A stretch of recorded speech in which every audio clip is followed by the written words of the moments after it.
அருளாளனும் நிகரற்ற பேரன்புடையமாகி அல்லாஹ் ஒருவனுக்கே அனைத்து புகழும் உண்டாகுமா.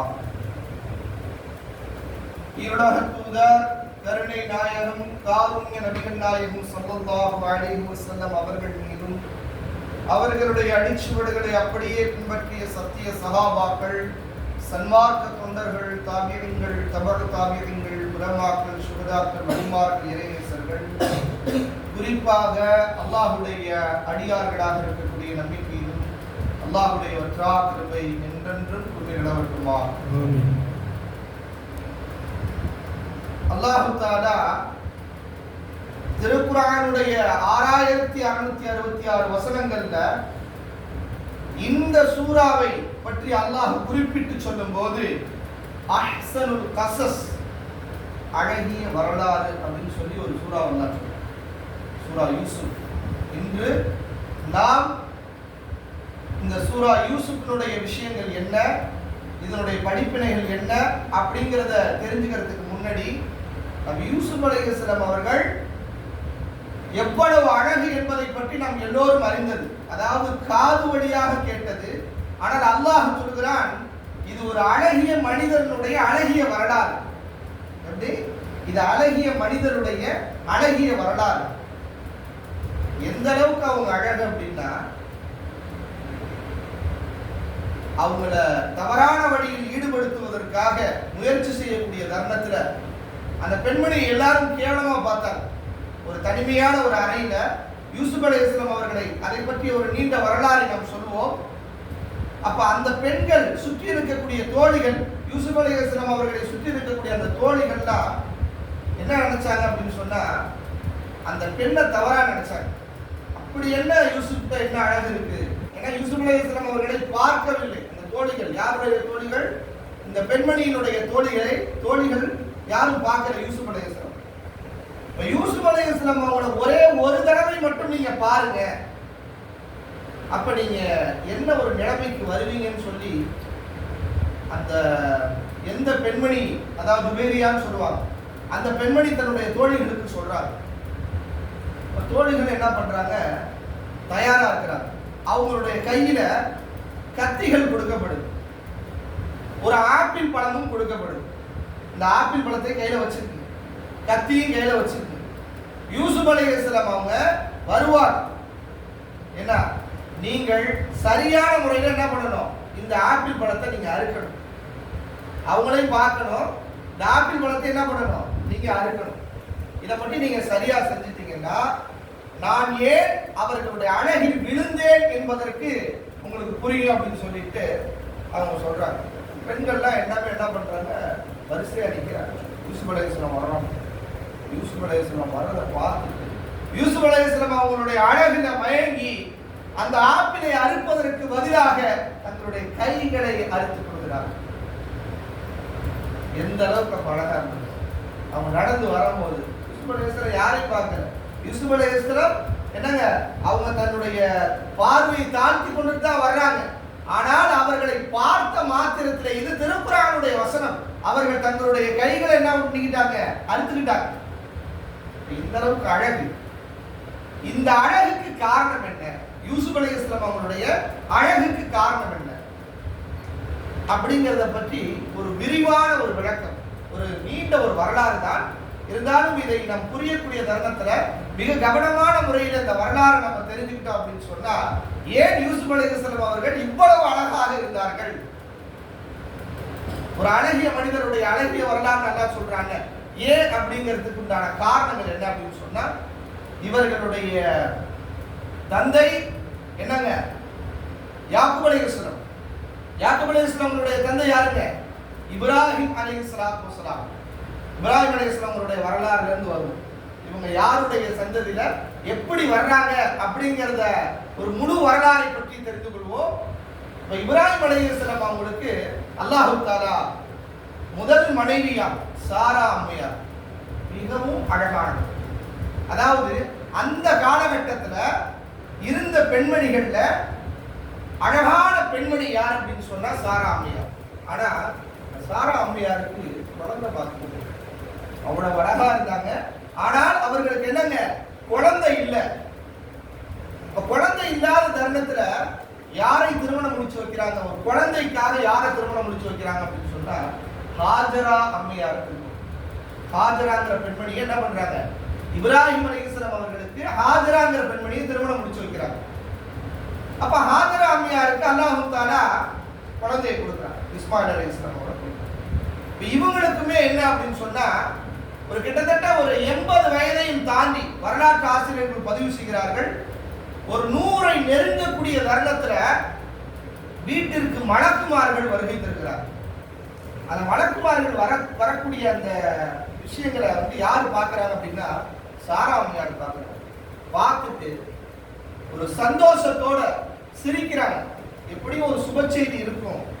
ஏன்னா மலக்குகள் என்னங்க கூட்டமா வர்றாங்க, கூட்டமாக வந்து என்னங்க சுப செய்தி சொல்ல போறாங்க, அது நிச்சயமாக நமக்குண்டான ஒரு நற்செய்தியாகத்தான் இருக்குன்னு சொல்லி சாரா அம்மா ரொம்ப சந்தோஷமான முறையில் இருக்காங்க. அப்ப அல்லாஹ் இந்த விஷயத்தை சொல்றோம், அவங்க எதிர்பார்த்தது இது இல்லை, வேற ஒரு விஷயத்த, ஏதோ ஒரு ஜன்னத்தையோ ஏதோ ஒரு சொர்க்கத்தையோ ஏதோ ஒரு வேறு விதமான சுப செய்தி சொல்ல போறாங்க.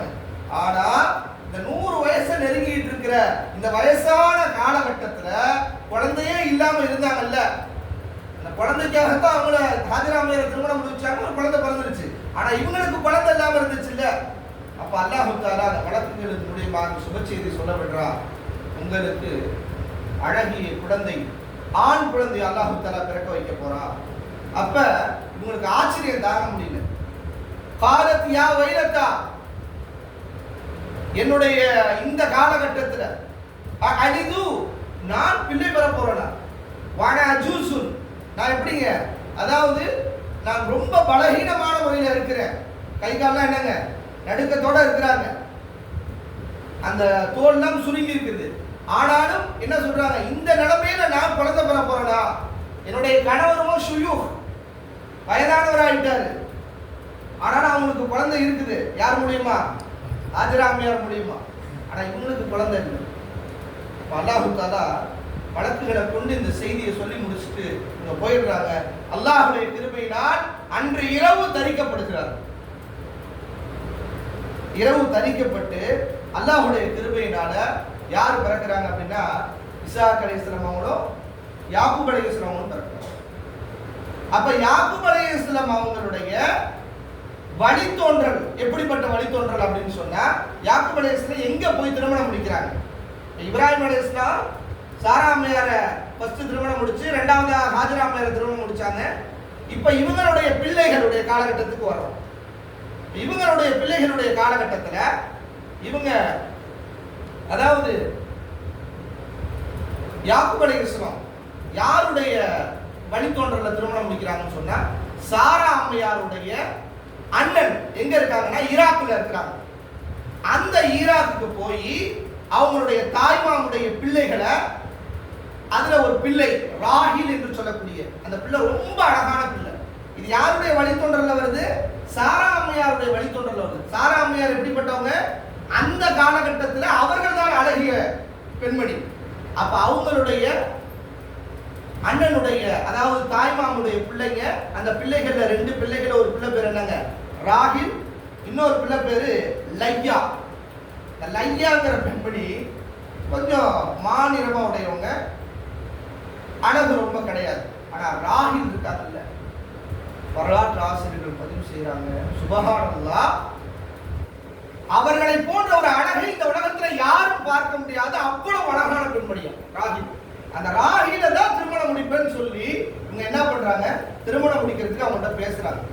7 வருட காலம் என்னிடத்துல நீ வேலை செய்யணும், ராஹில திருமணம் முடிக்கணும் மகராக, என்னிடத்துல நீ 7 வருட காலம் வேலை செய்யணும். 7 வருட காலம் திருமணம் பண்ணாங்க.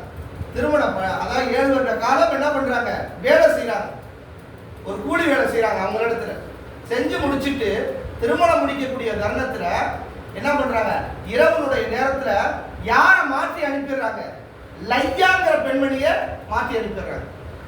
இப்போ விடிஞ்சதும் பாக்குறாங்க, ஆஹா லையாங்கிற பெண்மணியை நம்ம ஒன்றும் என்ன பண்ணிட்டோம், உடலுறவு கொண்டுட்டோமே அப்படின்னு சொல்லி அந்த இடத்துல அவங்க கேட்கும் போது, இன்னும் 3 காலம் இருந்தால் இன்னும் 3 காலம் இந்த இடத்துல வேலை செய்ய, ஏன்னா லையா வந்து யாருமே திருமணம் முடிக்கல, நீ தான் கேட்டு வந்த ராஹில. ஆனா நிறைய பெண்கள், நிறைய ஆண்கள் வந்து என்ன பண்ணாங்க, ராஹில தான் கேட்டு வந்தாங்க. லையாவை கேட்டு வரல.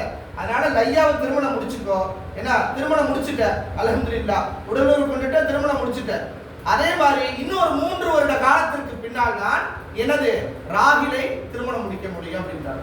3 வருஷம் காலம் திரும்பி என்ன பண்றாங்க, அவங்கள்ட்ட மகருக்காக வேலை பார்த்து ராகிலையும் திருமணம் முடிக்கிறாங்க. சுபஹானல்லாஹ், 2 பெண்களையும் திருமணம் முடிக்கிறாங்க. அந்த காலகட்டத்தில் அக்கா தங்கையாக இருக்கக்கூடிய 2 நபர்களை திருமணம் முடிப்பதற்கு ஜாயிஸ். ஆனா இப்போ உள்ள காலகட்டத்தில் நம்முடைய ஷரியத், நம்முடைய மார்க்கம் என்ன அப்படின்னு சொன்னா, 2 பெண்களையும் ஒரு சேர திருமணம் முடிக்க கூடாது. இது நம்மளுடைய சட்டம். எப்படி மூசா அலைஹிஸ்ஸலாம் அவங்களுடைய காலத்துல வந்து என்னங்க, ஒரு நஜீஸ் பட்டுச்சுன்னா அந்த இதையை கட் பண்ணி எடுத்துடணும். அவங்களுடைய காலகட்டத்தில் என்னங்க, ஒரு நஜீஸ் பட்டுச்சுன்னா அதை அப்படியே கட் பண்ணி எடுத்துடணும். நம்ம இதுல கழுவி விட்டா போதுமானது. அப்ப யாக்கூப் அலைஹிஸ்ஸலாம் இந்த மாதிரி திருமணம் பண்ணிட்டு வர்றாங்க. திருமணம் பண்ணிட்டு வரும்போது அல்லாஹ் இவங்களுக்கு பாருங்க, இவங்களுக்குமே என்னன்னா அந்த முதல் மனைவியாக இருக்கக்கூடிய லையாவுக்கு 6 குழந்தைங்க. இந்த ராகில் திருமணம் முடிச்சாங்கல்ல, 2வது 3 வருஷம் கழிச்சு குழந்தையே இல்லை. ரொம்ப ஏக்கத்தோட இருக்காங்க. இவங்களுக்கு 6 குழந்தை, வருஷத்துக்கு ஒரு குழந்தை. யாருக்கு? யாக்கூப் அலைஹிஸ்ஸலாம் அவங்களுக்கு வருஷத்துக்கு ஒரு குழந்தை, 6 குழந்தைங்க. இப்ப ராகில் அவங்களுக்கு குழந்தையே இல்லை. ரொம்ப அழகான பெண்மணி, ஆனா அவங்களுக்கு என்ன கிடையாது, குழந்தை இல்லை. இது எங்க? சாராமியார் ரொம்ப அழகானவங்க, ரொம்ப வருஷமா அவங்களுக்கும் குழந்தை கிடையாது. அவங்களுடைய அக்கா மகள் இவங்க. இப்ப இவங்களுக்கு என்னங்க, ரொம்ப வருஷமா குழந்தை இல்லை. இப்ப இதுக்கு இடையில இந்த 6 பிள்ளைகளுடைய பேர், யாக்கூப் அலைஹிஸ்ஸலாமுடைய முதல் பிறந்த அந்த 6 பிள்ளைகளுடைய பேரு ரூபின், யஹூதா, ஷமூன், லாவி, எர்ஹசன், பௌசா அப்படிங்கிற 6 பிள்ளைகள் முதல்ல பிறக்கிறாங்க. இப்ப இவங்களுக்கு குழந்தை இல்லை. இப்ப இதுக்கு இடையில இந்த 2 பெண்மணிகளுக்கு மத்தியில என்ன அப்படின்னு சொன்னா, ஒரு அடிமை பெண்ணை என்ன பண்றாங்க, அடிமை பெண்களை என்ன பண்ணி கொடுக்குறாங்க, இவங்களே திருமணம் முடிச்சு வைக்கிறாங்க. யாரு? இந்த ராகிலுங்கிறவங்க இருக்காங்கல்ல, எனக்கு தான் குழந்தை இல்லை, என்னுடைய அடிமையை திருமணம் செய்தாவது அவங்களுக்கு என்னது, ஒரு குழந்தை பாக்கியம் வரட்டும்னு சொல்லி ராகிலுங்கிற அந்த அழகான பெண்மணி என்ன பண்றாங்க, ஒரு அடிமையை அவங்களுக்கு திருமணம் முடிச்சு கொடுக்குறாங்க. 3வதாக யாருக்கு? யாக்கூப் அலைஹிஸ்ஸலாம் அவங்களுக்கு. அப்ப யாக்கூப் அலைஹிஸ்ஸலாம் அவங்கள திருமணம் முடிக்கிறாங்க. அவங்க மூலியமாக 2 குழந்தைங்க. மொத்தம் எத்தனை குழந்தை ஆச்சு? 8 குழந்தைங்க ஆச்சு. இவங்க லையா இருக்காங்கல்ல, நீ மட்டும் தான் திருமணம் முடிச்சு கொடுப்பியான்னு சொல்லி இவங்க என்ன பண்றாங்க, இவங்களும் ஒரு திருமணம் பண்ணி கொடுக்குறாங்க, ஒரு அடிமை பெண்ணை. இவங்க மூலியமாக 2 குழந்தைங்க. மொத்த குழந்தைங்க எத்தனை ஆச்சு?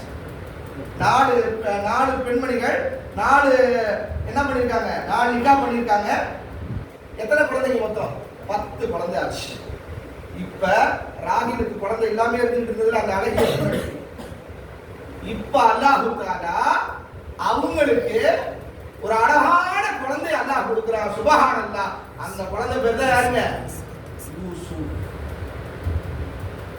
அவங்களுக்கு ஒரு தம்பி புன்யமின். மொத்தம் எத்தனை பேருங்க? 12 பேர். இந்த யூசுப் அலைஹிஸ்ஸலாமுக்கு ரொம்ப ஆதரவா இருக்கிறது என்னன்னா இவங்க தான். யார்? புன்யமின். ஏன்னா இவங்க இந்த வழி தாயில பிறந்தவங்க. அப்ப யூசுப் அலைஹிஸ்ஸலாமுங்க ஏன் அழகாக வந்தார்கள் என்பதற்குண்டான அழகிய வரலாறு தான் இது. அவங்களுடைய தாயார் வழியில அவங்க எப்படி வந்திருக்கிறாங்க, அழகான அந்த சாரா அம்மையார், அவங்க அன்றைய காலகட்டத்தில் அவங்க அழகிய பெண்மணி, அவங்களுடைய வழித்தோன்றல்ல இருந்து வந்தது. அதே மாதிரி இவங்களுடைய அந்த 2 பேரையும் சொல்லிடுறேன், அதையும் விட்டுட்டேன் நானு. அதாவது அந்த அடிமை பெண்கள் மூலமாக பிறந்ததுல ஜாத்து, ஹுசைனு, இபுதான், குதான், இந்த 10 பேர் தான் யாருக்கு தொந்தரவு கொடுத்தது? யூசுப் அலைஹிஸ்ஸலாமுக்கு தொந்தரவு கொடுத்தது. ஏன்னா யூசுப் அலைஹிஸ்ஸலாம் அவ்வளவு அழகானவங்க. யாக்கூப் அலைஹிஸ்ஸலாம் என்ன பண்ணுவாங்க, எல்லாரையும் சரிசமமா நடத்துவாங்க. இருந்தாலும் கொஞ்சம்ங்கிறது யார கொஞ்சம் அதிகமாகவே யாரை கொஞ்சுவாங்க, யூசுப் அலைஹிஸ்ஸலாம் கொஞ்சுவாங்க. ரொம்ப அழகா இருப்பாங்க. இப்போ இதெல்லாம் என்னது, அந்த பிள்ளைகளுக்கு பிடிக்கல. அந்த 10 பிள்ளைகளுக்கு என்னது, ஒரே ஒரு மகனை மட்டும் என்ன பண்ணிட்டு இருக்காங்க, கொஞ்சுறாங்க, எல்லாம் பண்றாங்க. ஆனா எல்லாவற்றையுமே என்ன பண்றாங்க, சரிசமமா தான் நடத்துறாங்க. இருந்தாலும் அந்த கடைசி பிள்ளைங்கிறதுனால, அந்த கத்துக்குட்டி பிள்ளைங்கிறதுனால என்னங்க, பாசத்தை வைக்கிறாங்க. அது ஒரு நீண்ட வரலாறு. இன்னும் அவர்களுடைய ஒரு நிறைய வரலாறு இருக்கு. இன்ஷால்லா பார்க்குள்ள நம்ம சொல்லுவோம். அப்ப இன்னொரு கேள்வி வருது, யூசுப் அலைஹிஸ்ஸலாம் நபி ஸல்லல்லாஹு அலைஹி வஸல்லம் அவங்களை விட அழகா அப்படின்னா இல்ல. ஒரு கவிஞர் சொல்றாங்க, அன்று அந்த பெண்மணிகள் எல்லாம் அந்த ஆப்பிளை அறுப்பதற்கு பதிலாக தங்களுடைய கைகளை அறுத்துக் கொண்டார்களே, அந்த பெண்கள் மட்டும் எங்கள் உயிரினும் மேலான கண்மணி நாயகத்தினுடைய நெற்றியை பார்த்தார்கள் என்று சொன்னால் தங்களின் கல்வை அறுத்திருப்பார்கள். ரசூல் ஸல்லல்லாஹு அலைஹி வஸல்லம் அவங்களை பத்தி ஆயிஷா அவங்க சொல்லுவாங்க, எங்களுக்கும் ஒரு சூரியன் உதிக்கும். அந்த சூரியன் எப்போது தெரியுமா? பஅதல் மக்ரிப், மக்ரிபிற்கு பின்னால் தான் உதிக்கும். அவ்வளவு வெளிச்சத்தோடு நபி ஸல்லல்லாஹு அலைஹி வஸல்லம் அவங்க வருவாங்க. எப்படிப்பட்ட தருணம்னா, அந்த ஊசி காணா போயிடுச்சுன்னா பகல்ல தேட மாட்டாங்க, இரவுனுடைய நேரத்துல தான் தேடுவாங்க. இரவு நேரத்துல நபி ஸல்லல்லாஹு அலைஹி வஸல்லம் மக்ரிபினுடைய நேரத்துல வந்தாங்கன்னு சொன்னா அவங்க வந்துட்டாங்கன்னா ஊசியை தேடி கண்டுபிடிச்சாங்க. ஊசி தேடுறது எவ்வளவு கஷ்டமானது இல்லை. எங்கேயாவது தொலைஞ்சு போச்சுன்னா கஷ்டம், நூறு கூட தெரிஞ்சிடும். ஆனா ஊசி மெலிசா கிடக்கிறது, அது பகல்ல தேட மாட்டாங்க. ரசூல் ஸல்லல்லாஹு அலைஹி வஸல்லம் வந்தால் அவர்களுடைய வெளிச்சத்தில் தான் தேடுவார்களாம். அந்த அளவுக்கு நபி ஸல்லல்லாஹு அலைஹி வஸல்லம் என்னங்க, நூரே முஹம்மதியா, இது அல்லாஹ்வுடைய நேரடியாக கொடுக்கப்பட்ட நூறு. முதல்ல அல்லாஹ் தஆலா ஆதம் அலைஹிஸ்ஸலாம் எல்லாம் படைக்கிறதுக்கு முன்னாடி இந்த உலகத்தை படைப்பதற்கு முன்பதாக முதலாக தன்னுடைய நூறின் மூலமாக நூரை உருவாக்கி வைத்தது முஹம்மது ஸல்லல்லாஹு அலைஹி வஸல்லம் அவங்களுடைய ரூஹ் தான். மனித வடிவுல ஆதம் அலைஹிஸ்ஸலாம், ஆனா ரூஹுடைய வடிவுல நூறுடைய வடிவுல யாருங்க? முஹம்மது ஸல்லல்லாஹு அலைஹி வஸல்லம். அப்ப நபி ஸல்லல்லாஹு அலைஹி வஸல்லம் அவங்க வந்து இந்த உலகத்துல எல்லாரையும் காட்டிலும் ஒரு அழகானவங்க. நபி யூசுப் அலைஹிஸ்ஸலாம் அவங்க அந்த காலகட்டத்துல அவங்க அழகானவர்களாக இருந்திருந்தாலும் இந்த உலகத்துல எல்லா மனிதர்களையும், அது கிட்டத்தட்ட கவிஞர் எப்படி சொல்வாருன்னு சொன்னா, 1000 யூசுஃப்களை நிப்பாட்டினாலும் எங்கள் மாணவியினுடைய அந்த நெற்றிக்கு ஈடாகாது. மாணவியினுடைய நெற்றியை பார்த்தார்கள் என்று சொன்னால் அந்த பெண்கள் எல்லாம் தங்களுடைய கல்வை அழித்துக் கொள்வார்கள் என்பதாக சொல்வார். அவ்வளவு அழகு பெருமானார் ஸல்லல்லாஹு அலைஹி வஸல்லம். பெருமானார் ஸல்லல்லாஹு அலைஹி வஸல்லம் பத்தி சொல்லுவாங்க அரசர்கள், பெருமானார் எங்கள் பக்கத்தில் வருவதற்கு முன்பதாகவே அவர்களை நாங்கள் அறிந்து கொள்வோம். ஏனென்று சொன்னால் என் வாழ்நாளிலே அது போன்ற ஒரு மிஸ்கை, அது போன்ற ஒரு நறுமணத்தை நான் நுகர்ந்ததே கிடையாது. நாயகம் ஸல்லல்லாஹு அலைஹி வஸல்லம் அவர்கள் அவ்வளவு நறுமணத்தோடு இருப்பார்கள். பெருமானார் ஸல்லல்லாஹு அலைஹி வஸல்லம் அவங்களுடைய வாயிலிருந்து வரக்கூடிய வாடையும் சரி, அவங்க பேசக்கூடிய தருணமும் சரி, பக்கத்துல இருக்கும் போதும் சரி, அது நறுமணம். ஆக கண்ணியத்துக்குரியவர்களே, இன்னும் யூசுப் அலைஹிஸ்ஸலாம் அவர்களுடைய அதாவது மிக முக்கியமான வரலாறுகளை 111 ஆயத்துகளை கொண்டிருக்கக்கூடிய சூரா யூசுஃபிலே இன்னும் அவர்களை பற்றிய அழகிய வரலாறை மிகவும் விரிவான முறையிலே நாம் பார்க்கலாம். வாஹிரு தஅவானா அல்ஹம்துலில்லாஹி ரப்பில் ஆலமீன். அஸ்ஸலாமு அலைக்கும் வரஹ்மத்துல்லாஹி வபரகாத்துஹு.